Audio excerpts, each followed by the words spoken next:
Hi there. Yesterday I did a short on how hatred is too big an investment. And when we are vulnerable, and by vulnerable I mean that, you know, our anxiety's off the scale, we feel out of control, we're maybe our mood is really low, we feel pretty deep, or we're just upset, there's just a simmering kind of unhappiness all the time, whatever it is, when we're in that state, I would call that our vulnerability. And when we're there, we lean in to disproportionate thinking. So things like cucumbers become something that we can hate, and that's ridiculous, I know, but you know, everybody's got their own version of it. So if you're in that disproportionate thinking zone, what we also do is we overgeneralize, and we overgeneralize about the behaviours that the people around us. So she always does this, he's always like that, you know, always, never.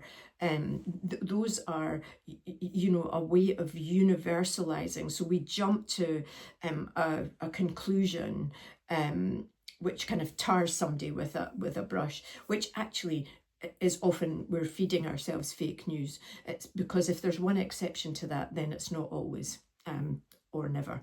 So thinking about your language can prevent you from feeding your anxiety or your low mood. In the moment, it might feel that you get a tiny bit of a high from that drama, but actually, ultimately, it doesn't. You lose that really quickly, and you go to a kind of lower state or a more anxious state.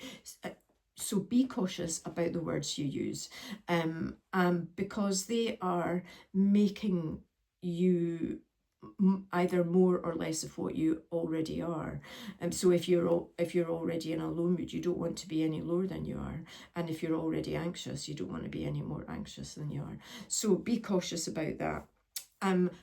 We're surrounded by people who are overgeneralizing, so I'm obviously not going to talk about politicians, but there is something that hooks us when we get a generalization. But actually, because details are a bit dull, you know, when somebody's pushed for details, it's kind of like there's no drama there. So pay attention, see if you can try this stuff. I know it's tough, and sometimes you've just not got the energy for it.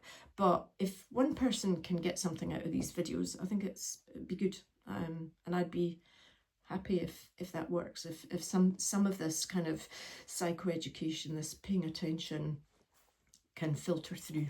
Anyway, have a go.